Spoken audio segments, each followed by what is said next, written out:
주제 오늘 이제 14번째 시간이고요. 역대하의 주제에 관한 말씀들을 함께 오늘 말씀을 통해서 나누어 보려고 합니다. 지난주일 부활주일이어서 부활주일은 부활에 관한 말씀들을 여러분과 함께 살펴보았는데요. 그 이전 3월 마지막 주일에 역대기 상의 주제에 관한 말씀들을 함께 나누었는데 혹시 역대기 상의 주제가 무엇이라고 말씀드렸는지 기억이 나십니까? 역대기 상. 네? 네. 신앙 중심, 교회 중심, 성전 중심의 삶을 살아가야 한다. 그것이 하나님께서 우리에게 기대하시는 삶의 모습이다라고 말씀드렸습니다. 교회를, 직접적인 교회 공동체를 지칭하는 이야기이기도 한 것과 동시에 한 사람의 개인으로서, 교회로서 우리 개인의 삶이 신앙 중심으로 세워져 가는 삶을 하나님께서 기대하신다는 말씀들을 함께 나누고 살펴보았습니다. 왜냐하면 역대기라는 말씀이 앞서 말씀드렸다시피 사무엘 상하, 열왕기 상하의 말씀과 동시대를 배경으로 하고 있어요.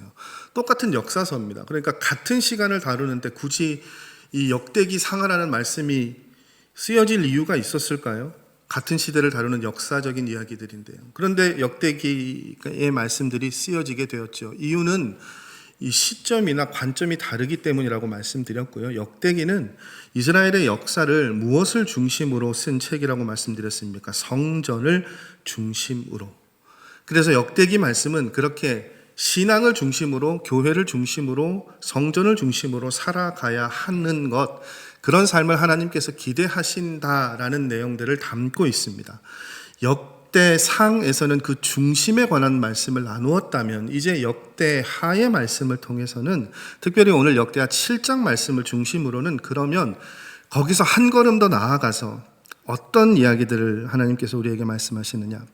그렇게 우리가 신앙을 중심으로 그리스도인답게 그리스도를 중심으로 살아가는 삶 하나님께서 기대하시는데 중요한 건 그렇게 살아갈 때 우리가 잘 점검해보고 조심해야 할 것이 있다는 것이죠. 그게 뭐냐? 이름으로만, 모양으로만 그리스도인인 것처럼 살아가는 것. 교회 중심으로 살아가는 것. 그것을 어떻게 해요? 경계해야 된다고 말씀하십니다.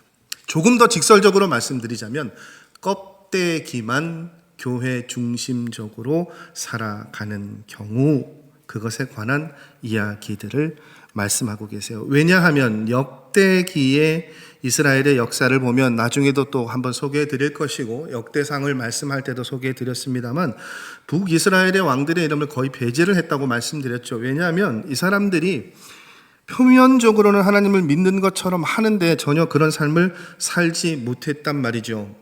그 결과로 어떤 일들이 일어납니까? 성전이 파괴되어졌고 이스라엘이라는 나라는 멸망했고 포로로 잡혀가는 일들이 일어나게 되었죠. 그러니까 이 모든 일들의 원인을 역대기의 저자는 무엇이라고 봅니까? 이름만 하나님을 믿는 사람인 것처럼 살았기 때문에 흉내내는 신앙이었기 때문에 어떻게 해요? 교회답게 살아가는 삶이 되지 못했기 때문에 그런 일들이 일어나게 되었다는 것이죠. 그래서 교회 중심으로 산다는 것은 그냥 여러분 표면적으로가 아니라 어떻게 해요? 모든 삶의 모습들이, 모양들이 그렇게 변화되어야 된다는 거예요. 그럴 때 비로소 어떻게 해요? 그리스도 안에서 우리의 삶이 빛이 나고 가치가 있게 된다라고 말씀하고 계시는 것을 볼 수 있습니다. 저는 별로 언급하고 싶지 않은 인물인데 저희 그 윗세대 목사님들이 설교하시면 예화 가운데 굉장히 자주 등장하는 몇 사람의 인물들이 있습니다. 제 설교에서는 자주 등장하진 않는데 링컨 많이 등장하고요.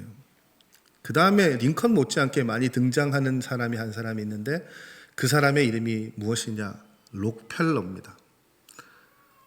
고개를 끄덕이시는 거 보니까 많이들 들어보셨던 것 같은데 록펠러라는 사람에 대한 예화들이 굉장히 설교 시간에 많이들 나오죠. 어떤 부분을 주로 강조하십니까? 예화를 들어보시면 록펠러는 그런 표현이 있더라고요. 역사상 최고의 부자였다. 기독교인이었다. 부자가 된 비결을 11조에 둡니다. 실제로 7살 때부터 이 록펠러라는 사람은 11조를 아주 철저하게 죄송한 표현입니다, 계산해서 드렸대요. 그래서 회사를 운영할 때도 이 록펠러의 회사에는 11조를 계산하는 일을 담당하는 직원을 따로 두었다라고 합니다. 예배 생활 잘 했고 목회자도 잘 섬겼습니다. 대단하지 않습니까, 여러분? 칭찬받을 만한 사람이고, 그러다 보니 좋은 신앙의 본을 보이는 사람으로 록펠러라는 사람의 이름이 자주 등장하죠. 그런데 반면에 이 록펠러라는 사람의 보여지지 않는 모습에 안타까운 모습들에 관한 이야기들도 전해집니다. 일단 록펠러와 같은 시대에 살았던 루즈벨트 대통령은 록펠러라는 사람을 이렇게 평가합니다. 그가 행한 선행이 그의 많은 악행을 덮지는 못할 것이다. 왜 이런 표현을 썼는가 하면, 록펠러가요, 그렇게 많은 부를 이루을 수 있었던 것이 그 정유업이 기반이 되었는데, 그 미국이라는 나라의 정유업계의 90% 이상을 이 록펠러의 회사가 차지하고 있었다고 해요. 그럼 당연히 무슨 현상이 일어나겠습니까? 독과점이 일어나고 주변에 많은 동종의 업체들이 무너지고 도산되어지는 일들이 일어났겠죠. 그래서 록펠러 때문에 미국의 독과점법이라고 하는 것이 처음 생겼다고 해요. 록펠러의 말년에 록펠러가 병에 걸리고 나서 많이 변했다고 합니다. 변하기 전까지, 병에 걸리기 전까지 11조를 잘 내던 사람이었으나 바뀌었다고 해요. 그리고 그의 노후는 많은 사람들에게 비난받고 비평을 받는 삶이었다고 합니다.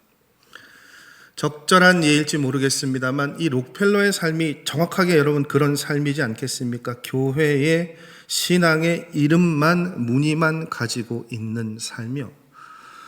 교회, 그리스도인, 신앙인이라고 하면 내가 그리스도인입니다라고 이야기할 때 그것을 통해서 사람들에게 어떻게 해요? 긍정적인 영향과 긍정적인 가치들을 보여줄 수 있는 삶이 되어져야 하는데, 자기는 그리스도인이라고 얘기하는데 사람들이 그 사람을 향해 어떻게 해요? 손가락질한단 말이죠. 그 삶을 통해서 하나님의 영광이 가리워지죠. 그런데 아직도 많은 사람들은 그 사람이 낸 헌금에 집착하죠. 그래서 그는 대단한 신앙인이라고 이야기하죠. 적어도 역대기 말씀은 그 관점으로 하나님께서 우리를 바라보신다 아니라고 말씀하고 계시는 것 같아요. 여러분, 역대하의 말씀의 시작이요, 솔로몬의 성전의 건축에 관한 것으로부터 시작되어집니다. 역대기에 큰 두 줄기가 있는데 하나가 뭐라고 말씀드렸습니까? 성전 중심으로 쓰여진 책이다 보니 성전 건축에 관한 이야기가 대부분을 차지한다고 말씀드렸죠. 그런데 여러분, 참 놀라운 것이요, 참 아이러니한 것이, 그렇게 성전 건축에 관해서 굉장히 많은 분량을 할애해서 쓰여진 역대하의 말씀인데, 역대하의 마지막 부분에 이르면 어떤 말씀으로 말씀이 마무리되어지는 줄 아십니까? 바사 제국의 고레스 왕이요, 이스라엘의 성전 건축을 명령하는 것으로 말씀이 마무리되어지는 것을 봅니다. 이게 무슨 말씀입니까? 이방 나라의 왕도요, 마음만 먹으면 성전을 지을 수 있습니까? 없습니까? 지을 수 있어요. 성전 자체가, 공동체 자체가, 건물 자체가 의미가 없다는 말씀을 드리는 것은 아닙니다만, 그것보다 더 중요한 교회의, 그리스도인의 가치가 하나님께서 기대하시는 모습이 있다라고 역대기 말씀은 이야기하고 있는 것이죠.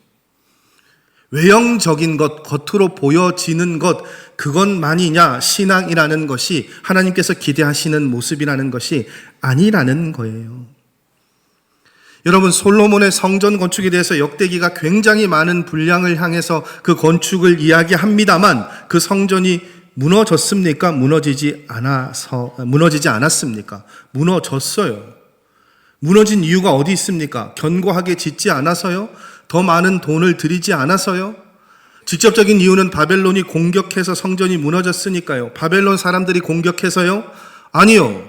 성전은 성경은 성전이 파괴된 이유를 이렇게 이야기합니다.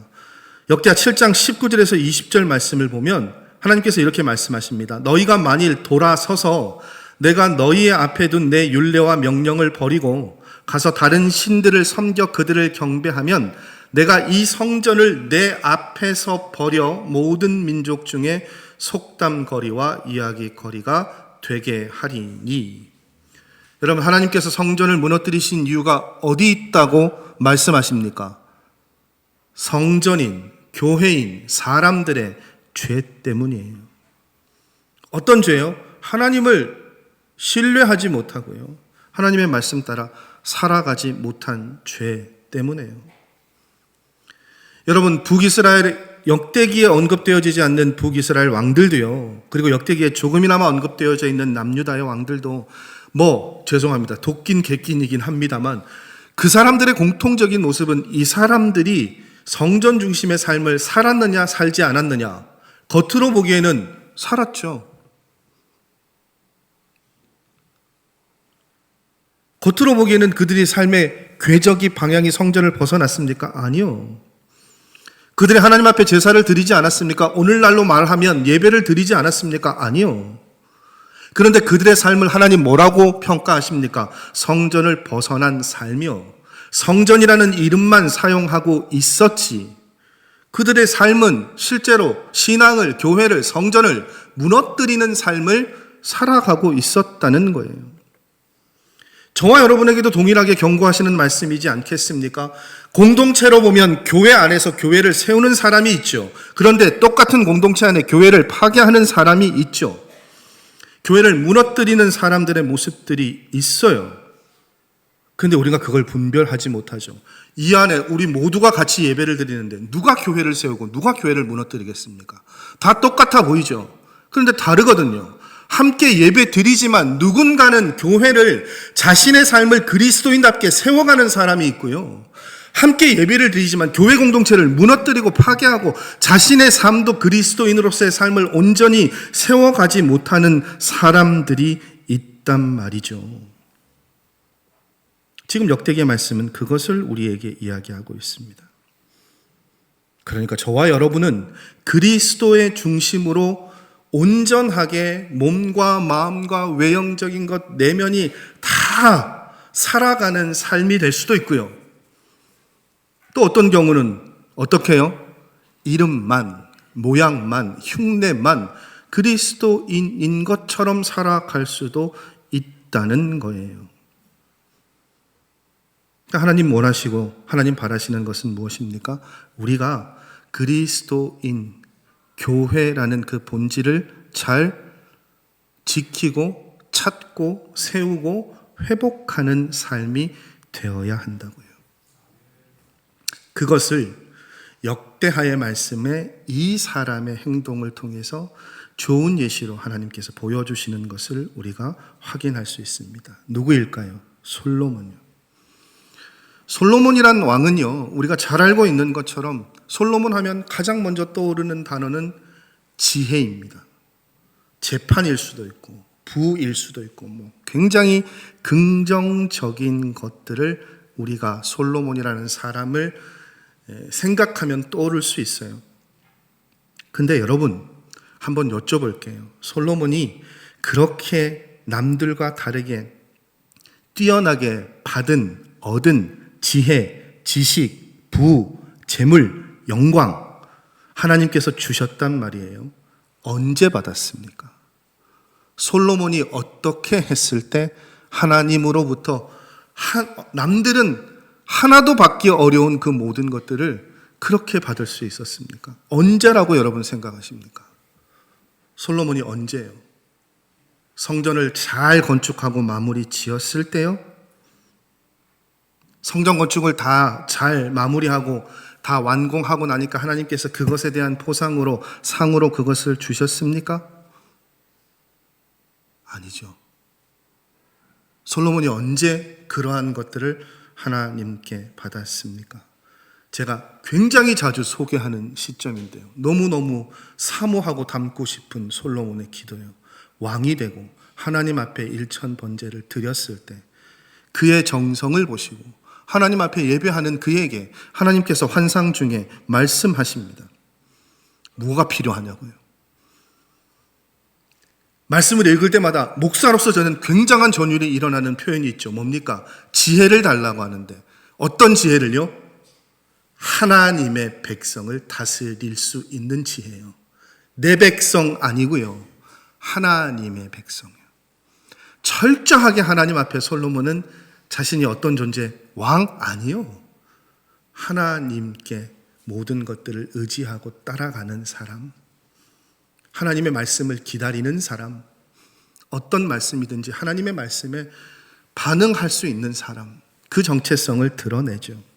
하나님의 백성을 잘 다스릴 수 있는 지혜를 달래요.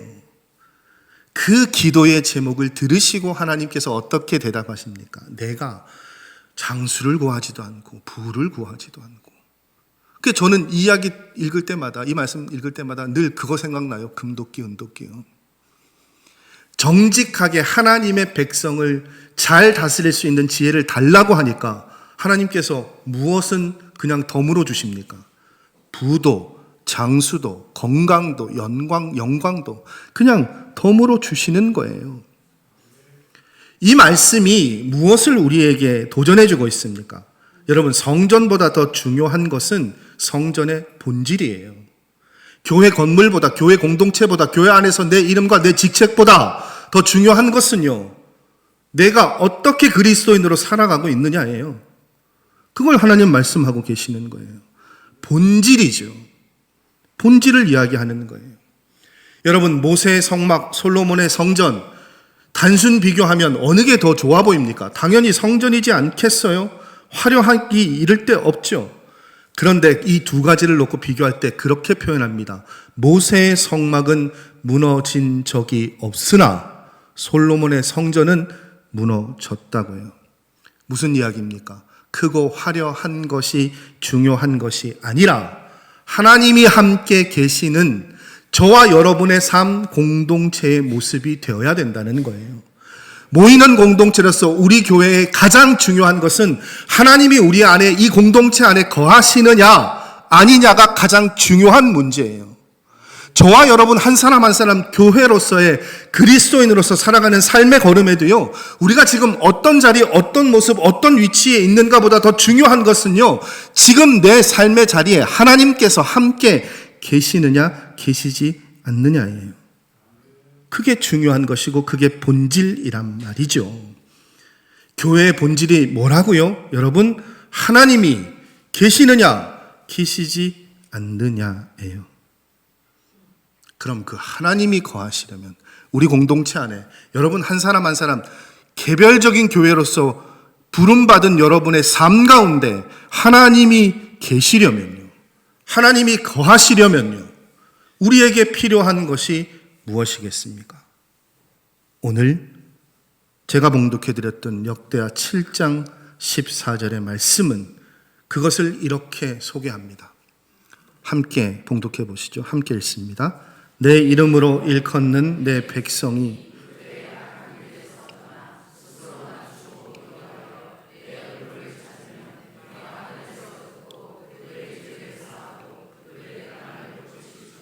아멘. 여러분, 하나님이 거하시는 방법 뭐라고요? 세 단어만 기억하십시오. 스스로 낮추고 기도하여 찾으면, 낮추고 기도하고 찾으면 하나님이 어떻게 해요? 함께 계신다고요. 다른 거 다 잊어버리셔도 좋습니다. 그러나 그리스도인으로서 여러분의 삶을 세워져 가기 위해 몸부림치실 때마다, 교회를 위해 기도하실 때마다 이 세 단어는 꼭 기억하시고 기도하십시오. 하나님, 우리를 낮춰 주십시오. 우리가 기도합니다. 하나님의 이름을 찾습니다. 왜 이게 중요합니까? 낮추면 어떻게 돼요? 하나님이 드러나시거든요.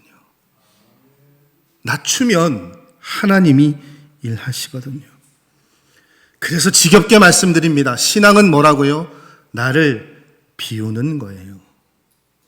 나를 내려놓는 것입니다. 나를 비우고 그럼 무엇을 채웁니까? 그리스도를 채우는 거예요. 많은 사람들이, 많은 그리스도인들이 왜 실패합니까? 신앙생활을 하는데요. 신앙생활을 하면서 나를 높이려고 하거든요. 나를 채우려고 하거든요. 교회라는 이름으로 모여서 나를 높이려고 한단 말이죠. 그렇게 높이면요, 사람들은 어떻게 봅니까? 내려보죠. 내려다보죠. 여러분, 그것이 교회로서 살아가는 것, 교인으로서 살아가는 모습입니까? 아니요. 여러분, 록펠로의 11조를 말씀드렸잖아요. 그게 쉬운 일입니까? 아니에요. 그러나 록펠로가 놓친 것은 뭡니까? 11조를 낸다고 할 일을 다 한 겁니까? 아니죠. 11조의 가장 본질적인 의미는 뭡니까? 내 모든 것이 하나님께로부터 온 것입니다. 하나님의 것임을 고백하는 거란 말이에요. 10분의 1만 하나님 것이 아니고 내 모든 것이 하나님께로부터 온 것이라고요. 그러니까 11조를 드리는 것 말고도요, 록펠러가 돈을 벌 때, 일할 때, 돈을 쓸 때 다 어떻게 해야 됩니까? 하나님이 드러나게, 하나님이 기뻐하시는 것들로 사용하고 쓸 수 있었어야 되죠. 여러분, 11조가 믿음의 본질입니까? 교회의 본질입니까? 여러분, 교회에서 봉사하고 헌신하는 것이 믿음의 본질입니까? 교회에 다닌다고 해서 믿음을 가진 것입니까? 아니요. 그 모든 것들을 통해서 어떻게 해요? 나는 비워지고 하나님이 높아지는 것이요. 그게 믿음의 본질이에요. 왜요? 저와 여러분은 그리스도인이라는 이름을 가지고 살고 있잖아요. 그리스도인이라고요, 여러분. 이전에도 한번 말씀드렸습니다만, 그리스도인, 기독교인은 그리스도를 믿는 사람이라는 뜻이에요. 우리를 지칭하는 우리의 정체성에 담겨져 있는 그 모든 이름 앞에 무엇이 담겨져 있다고요? 그리스도라는 이름이 담겨져 있다고요. 우리는 그리스도의 이름을 가지고 사는 사람들이에요. 저와 여러분의 삶을 통해서 그리스도가 드러나는데, 여러분, 죄송합니다. 두렵지 않으세요? 내 삶을 통해서 그리스도가 드러난다니까요. 내가 말하고 내가 행동하고 내가 표현하는 것들을 통해서 그리스도가 드러납니다. 그런데 그 드러나는 그리스도의 모습이 우리를 통해서 어떻게 됩니까? 때로는 무너지고 왜곡되어지고 파괴되어지고 비난받는 이름으로 그렇게 드러나게 될 때가 있죠. 대표적인 인물이 누굽니까? 가룟 유다잖아요. 가룟 유다, 예수님 따라다녔던 사람이에요.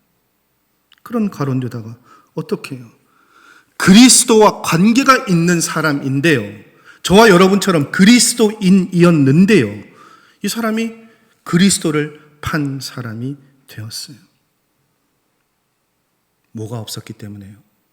겉으로 그리스도인인 것처럼 흉내냄은 있었으나 그 본질에 하나님이 함께 계시지 못했기 때문에요. 그걸 가능하게 하는 방법이 뭐라고요, 여러분? 말씀을 알아가고 말씀 따라 살아가는 삶이에요. 굉장히 어려운 일인데, 여러분, 저와 여러분의 삶 가운데 하나님께서 원하시는 것은, 기대하시는 그리스도인의 삶의 모습은요, 우리를 비운 그 자리에 하나님을 받아들이고 하나님과 동행하는 삶을 살아가기를 원하십니다. 왜 이게 중요하냐 하면요, 그래야 우리가 어떻게 해요? 하나님을 알 수 있거든요. 공존할 수 있다고요? 안 됩니다, 여러분. 주인은 하나이죠. 때에 따라 내가 주인이 되고 때에 따라 하나님이 주인이 되는 것, 그건 하나님이 주인이 된 삶이 아닙니다. 쉽지 않은 일이겠죠. 그래서 정말 간절한 기도가 필요하고 간절한 도우심이 필요합니다. 여러분, 우리 모든 공동체가 그 일을 위해 애를 쓸 수 있는 공동체가 되기를 원합니다. 나를 비우고 하나님께서 내 삶의 주인이 되셔서 하나님의 뜻으로, 하나님의 인도하심을 따라 살아갈 수 있는, 말할 수 있는, 행동할 수 있는 그런 공동체, 그런 삶이 되게 해달라고요. 여러분, 오랜 신앙생활을 했다고 해서 되는 것, 이것 아닙니다. 정말로 믿음의 본질, 교회의 본질, 그것을 찾아서 내 개인의 신앙을 세우고 교회의 신앙을 세우는 일들이 필요합니다. 무엇을 통해서요? 말씀을 통해서, 낮아짐을 통해서. 그렇게 하나님과 동행하시고 교회를 세우실 수 있는, 교회답게 살아갈 수 있는 우리 성도님들의 삶의 걸음이 되시기를 간절히 소망하고 축복합니다. 기도하시겠습니다. 하나님, 은혜를 감사드립니다. 역대기의 말씀을 통해서 우리가 어떤 모습으로 하나님 앞에 나아가고 하나님 어떤 모습으로 그리스도인으로 살아가야 할지 우리 신앙의 본질을, 믿음의 모습들을 말씀을 통해 듣고 나누게 하여 주신 것 감사드립니다. 하나님, 그렇게 우리가 겉으로만 그리스도인으로 살아가는 것이 아니라 우리 삶의 자리에서 우리를 내려놓고 하나님을 주인으로 모시고 하나님이 우리의 삶을 이끌어 가시고 하나님이 우리의 삶을 채워가시는 놀라운 은혜들을 우리가 바라보기를 원하오니, 경험하기를 원하오니, 우리 성도들 한 사람 한 사람이 그렇게 교회답게 살아가는 하나님의 교회 되게 하여 주시고, 하나님 그 교회들이 모인 이 공동체, 우리 교회 공동체가 그렇게 하나님을 세워가며 하나님을 높여드리는 공동체가 될 수 있도록 역사하여 주시옵소서. 모든 말씀 예수 그리스도의 이름으로 기도드립니다. 아멘.